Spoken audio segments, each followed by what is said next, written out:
Very very welcome to all साथियों। Exam fight environment पे आप सभी का हार्दिक स्वागत है। यूजीसी नेट जून 2024 के क्लासेस में आप सभी का बहुत बहुत स्वागत है, जहाँ पे हम लोग पेपर 2 की क्लासेस कर रहे हैं। पेपर 2 में क्या है? हिस्ट्री। पेपर 2 में जिस किसी का भी हिस्ट्री है, आप अगर हिस्ट्री से नेट का एग्जाम देना चाहते हैं, हमारे क्लासेस को ज्वाइन कर सकते हैं। बिल्कुल फ्री में आप पूरे सिलेबस को कवर करके अपने तैयारी को बेहतरीन तरीके से अंजाम दे सकते हैं। और हमारा टारगेट रहता है मिशन जीआरएफ। आपको सिर्फ नेट ही नहीं क्रैक कराना है, बल्कि आपको जीआरएफ क्रैक कराना है। इसी टारगेट, इसी जज्बे के साथ क्लासेस लगातार जारी है। और हम लोग देखिए, जिस प्रकार समय कम है, समय का सदुपयोग करना है और स्मार्ट तरीके से पढ़ना है और ऐसे सेक्शंस को ज़्यादा कवर करना है जहाँ से प्रश्न अक्सर आते हैं और जहाँ से प्रश्न आएंगे। तो इसी कड़ी में हम लोग आज देखेंगे रैयतवाड़ी व्यवस्था। रैयतवाड़ी सिस्टम जो कि एक भू राजस्व व्यवस्था थी अंग्रेजों के शासनकाल में। और पिछले क्लास में हम लोगों ने क्या देखी है? जमींदारी व्यवस्था देखी थी। तो जमींदारी व्यवस्था कहीं पे लागू था, कहीं पे रैयतवाड़ी था। जमींदारी व्यवस्था में हम लोग क्या देखते थे? जो टैक्स वसूलते थे या जमीन का जो मालिकाना हक होता था, किस पे होता था? जमींदार का होता था। लेकिन रैयतवाड़ी व्यवस्था उससे बहुत मायने में डिफरेंस था। कैसे डिफरेंस था, क्यों इसे लाया गया, इन सभी के बारे में देखेंगे। सबसे पहले कारण की बात करते हैं कि रैयतवाड़ी व्यवस्था को क्यों लाया गया। आखिर जमींदारी या अस्थाई बंदोबस्त तो थी ही, तो फिर रैयतवाड़ी क्यों आ गया भाई? तो इसका कारण था जैसे मैंने पिछले ही क्लासेस में आपको कहा कि जमींदारी व्यवस्था में क्या होता था? सरकार एक नियत टैक्स फिक्स कर देती थी, किसके साथ? जमींदारों के साथ। और जमींदार को उतना टैक्स देना था सरकार को। फिक्स मान लिए 5 लाख में फिक्स हो गया, तो जमींदार 5 लाख देगा किसको? सरकार को 5 लाख देगा।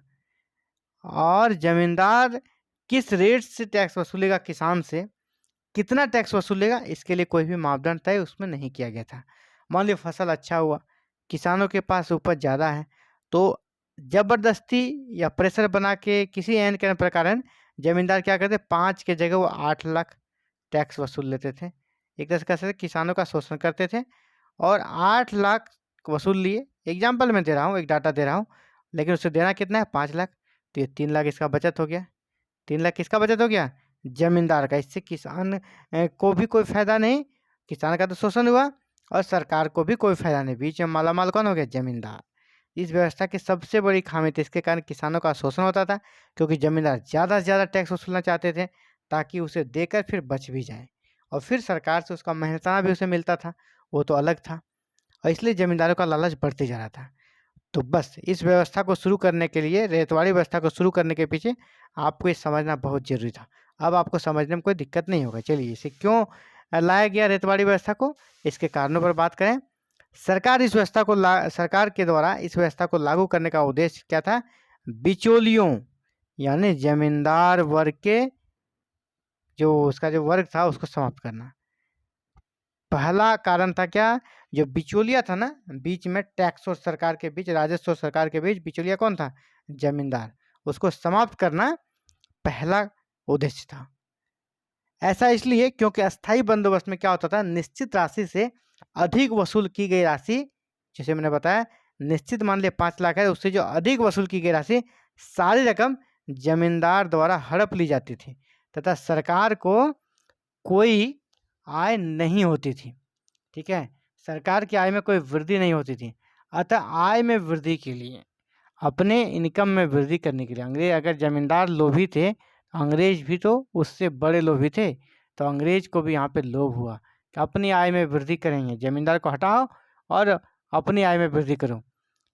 ठीक है, आय में वृद्धि के लिए सरकार ने इस व्यवस्था को लागू किया था, ताकि बिचौलियों द्वारा यानी जमींदारों द्वारा रखी जाने वाली राशि को स्वयं प्राप्त कर सकें। यानी अब उनका टारगेट था, जो जमींदार बीच में वसूल लेता है, उसे क्यों ना हम लोग ही ले लें। तो जमींदार जहाँ लालची था, ये महालालची थे। इसी में फिर किसानों का शोषण हुआ, किसानों का दमन होना आरंभ हो गया। रैयतवाड़ी व्यवस्था में क्या होता था? प्रत्येक पंजीकृत भूमिदार को भूमि का स्वामी माना गया। यानी जिस किसान के पास जमीन था, उसे उस जमीन का स्वामी मान लिया गया। पहले था कि नहीं, जमींदार स्वामी होगा, नहीं, अब किसान के पास जिस भी जमीन का पट्टा है, वो उसका स्वामी हो गया। लगान जमा करने का दायित्व भी उसी था। अगर लगान जमा करना है तो पहले जमींदार जमा करते थे, अब जो उसका मालिक है जिस जमीन का, अब लगान भी जमा वही करेगा। चूंकि यह व्यवस्था प्रत्यक्ष रूप से किसानों या आम जनता के साथ लागू की गई, इसे रैयतवाड़ी व्यवस्था कहा गया। प्रत्यक्ष लागू हुआ कि नहीं, डायरेक्ट लागू हुआ, सीधे किसान से टैक्स लिया जाता था, है ना, या आम लोग थे उनसे टैक्स लिया जाता था, यहाँ बीच में कोई बिचौलिया नहीं था, इसलिए इसको रैयतवाड़ी व्यवस्था कहा गया है। यदि किसान निर्धारित लगान जमा नहीं कर पाता तो उसे भू स्वामित्व से वंचित कर दिया जाता था।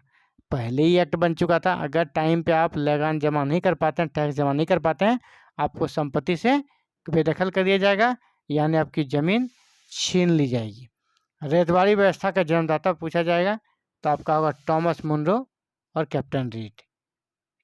तो रैयतवाड़ी व्यवस्था का जन्मदाता कौन हो गया, थॉमस मुनरो और कैप्टन रीड। रैयतवाड़ी व्यवस्था सबसे पहले 1792 में ही शुरू हो चुकी थी, हालांकि ये छोटे स्तर पर शुरू हुई थी। कहाँ पर, बारामहल, जो कि कहाँ है, तमिलनाडु में। तमिलनाडु के बारामहल जिले में पहली बार कर्नल रीड द्वारा लागू की गई थी। तो रैयतवाड़ी व्यवस्था का सबसे पहला प्रयोग कहाँ हुआ था, तमिलनाडु के बारामहल में, और यहाँ पर कर्नल रीड द्वारा इसे लागू किया गया था 1792 में ही। बाद में जाकर 1820 में 1820 में इस व्यवस्था को मद्रास में लागू किया गया।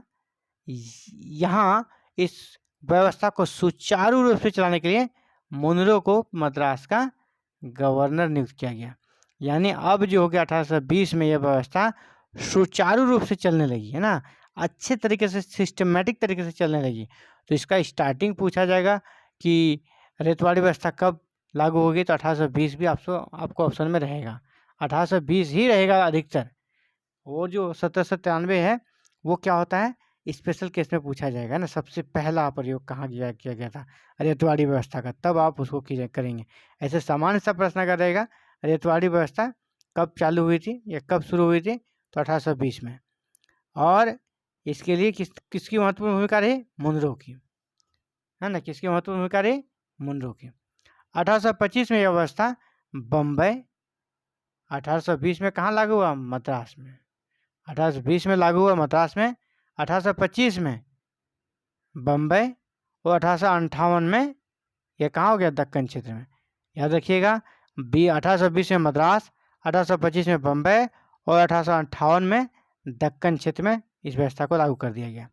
इस व्यवस्था के अंतर्गत क्या होगा, ब्रिटिश भू राजस्व, जो ब्रिटिश का जो भूभाग था, ब्रिटिश कंपनी का जो भूभाग था जहाँ पर उनका प्रभाव था, उसका 51% कह सकते हैं 51% हिस्सा शामिल था। यानी सबसे ज़्यादा जो एरिया था किसका था, रैयतवाड़ी का, जहाँ पे रैयतवाड़ी व्यवस्था लागू थी। 51% एरिया पर रैयतवाड़ी थी, बाद बाकी फिर जमींदारी या महलवाड़ी जो भी है। इस व्यवस्था का प्रभाव क्या पड़ा, इस व्यवस्था का प्रभाव क्या पड़ा, ग्रामीण समाज की सामूहिक स्वामित्व की अवधारणा समाप्त हो गई। अब सामूहिक खत्म हो गया, है ना, क्यों खत्म हो गया, क्योंकि अब जो जमीन का स्वामी था उससे ही टैक्स वसूला जाता था, यानी उसको देने के लिए उत्तरदायी वही था। इससे क्या होता, अन्य लोग उसमें रुचि नहीं दिखाते थे कि हमें भी इसको मदद करनी चाहिए। इससे धीरे धीरे क्या हो गया, सामूहिक स्वामित्व की जो अवधारणा है वो कह सकते हैं समाप्त हो गई। जमींदारों का स्थान स्वयं ब्रिटिश सरकार ने लिया, यानी जमींदार जो शोषण करते थे, अब शोषण कौन करने लगा, ब्रिटिश सरकार। सरकार ने आधिकारिक राजस्व वसूलने के लिए मनमाने ढंग से भू राजस्व का निर्धारण किया। जैसे जमींदार अपना ज़्यादा वसूलना चाहते थे, अब तो सरकार भी उसको देखा देखिए मनमाना और ज़्यादा लगान वसूलने पे कह सकते हैं कि यहाँ पर आगे रहती थी। तो इससे क्या हुआ, किसानों को बलपूर्वक अधिक कर देने के लिए बाध्य किया गया और किसानों का कह सकते हैं शोषण हुआ। इसका सबसे बड़ा ये कह सकते हैं कि दोष था, किसानों का शोषण ज़्यादा बढ़ गया। इस व्यवस्था के तहत किसान का भूमि पर तब तक ही स्वामित्व रहता था जब तक वह लगान की राशि को निश्चित समय के भीतर अदा करता रहे। इस व्यवस्था की दूसरी बड़ी बात ये थी कि किसान भूमि का स्वामी था, लेकिन स्वामित्व तो उसके पास कब तक रहेगा, कब तक रहेगा, जब तक वो लगान टाइम टू टाइम देता रहेगा, अन्यथा उसे भूमि से बेदखल कर दिया जाता था। अधिकांश क्षेत्रों में अधिक राजस्व प्राप्ति के लिए लगान की तरह ऊंची रखी गई थी, बहुत सारा जगह में लगान की तरह हाई भी थी, जिसके कारण भी किसान देने में असफल थे।